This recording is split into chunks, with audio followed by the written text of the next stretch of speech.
Yeah, nooit gedacht dat dit nog kon. Op mijn 16 en ik in een Costa. Hij sport naar de bossie, echt plezier. En mijn kiezen in het stuur. Elke dag een nieuwe beat, voel de zon in mijn muziek. Gitaarlessen in de avondzon. Keyboard leert mij hoe het begon. Producer in mijn eigen huis, met mijn laptop als mijn thuis. Geen zanger, geen maestro, nee. Maar mijn hart klopt mee, oh nee. Laat me spelen, laat mij dromen. Op de golven van mijn dromen. Hij helpt, maar ik voel het zelf. Die melodie zit diep in mezelf. Laat mij zingen, laat mij zweven. Het is nooit te laat om iets te geven. Op mijn 60ste schrijf ik mijn lied. Met ritme liefde, en dan voel je, of niet. Volg de lessen DJ vibes. Ik mix emoties, geen clichés of hypes. Music management theorie.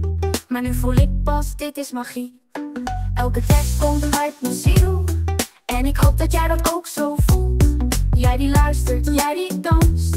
Misschien geef ik jou ook een kans. Laat me spelen, laat mij dromen. Op de golven van mijn dromen. Hij helpt, maar ik voel het zelf. Die melodie zit diep in mezelf.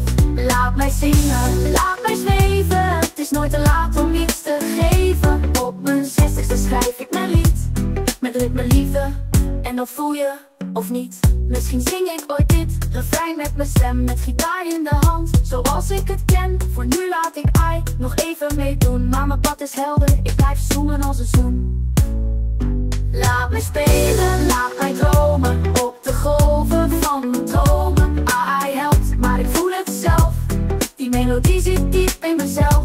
Laat mij zingen, laat mij zweven. Het is nooit te laat om iets te geven. Op mijn 60ste schrijf ik mijn lied.